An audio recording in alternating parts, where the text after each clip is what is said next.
There was a moment in the late 1980s when Kim Basinger was quite simply the most breathtaking woman in Hollywood. Not just beautiful, though she was that completely, but genuinely magnetic in a way that the camera could barely contain. She had an Oscar. She had a career that any actress would have envied. She had everything the industry told her she was supposed to want. And yet the full story of what Kim Basinger's life has actually looked like behind that extraordinary exterior is one of the most quietly heartbreaking in the history of American cinema. Kim Basinger was born on December 8, 1953, in Athens, Georgia, the third of 5 children raised in a household where both beauty and anxiety ran in equal measure.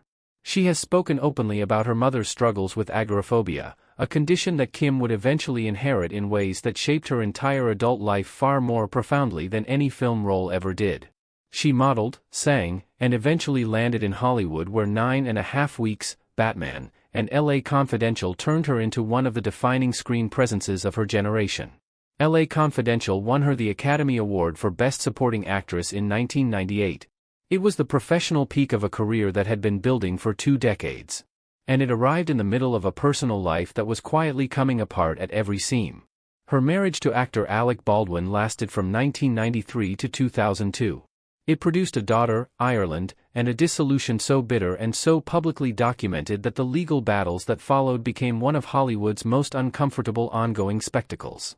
The voicemail Alec Baldwin left for a then 11-year-old Ireland in 2007, heard by millions, pulled Kim's most private maternal pain directly into the public conversation without her consent and without any possibility of containment.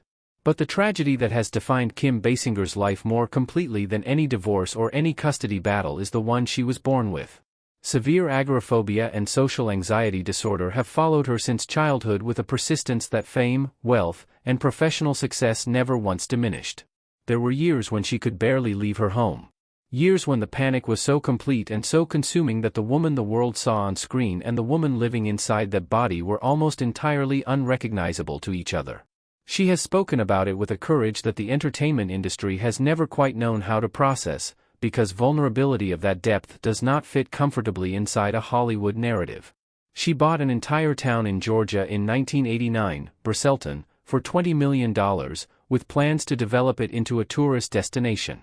The project collapsed. The town was eventually sold at a significant loss. The episode became a public emblem of decisions made during a period of her life she has since described with considerable regret.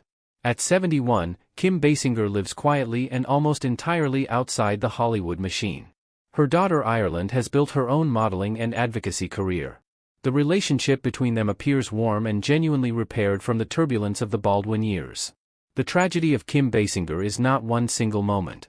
It is the accumulated weight of a woman who spent her entire public life being seen for the least important thing about her while the most important things, the anxiety, the fear, the courage it took simply to keep showing up, went almost entirely unexamined.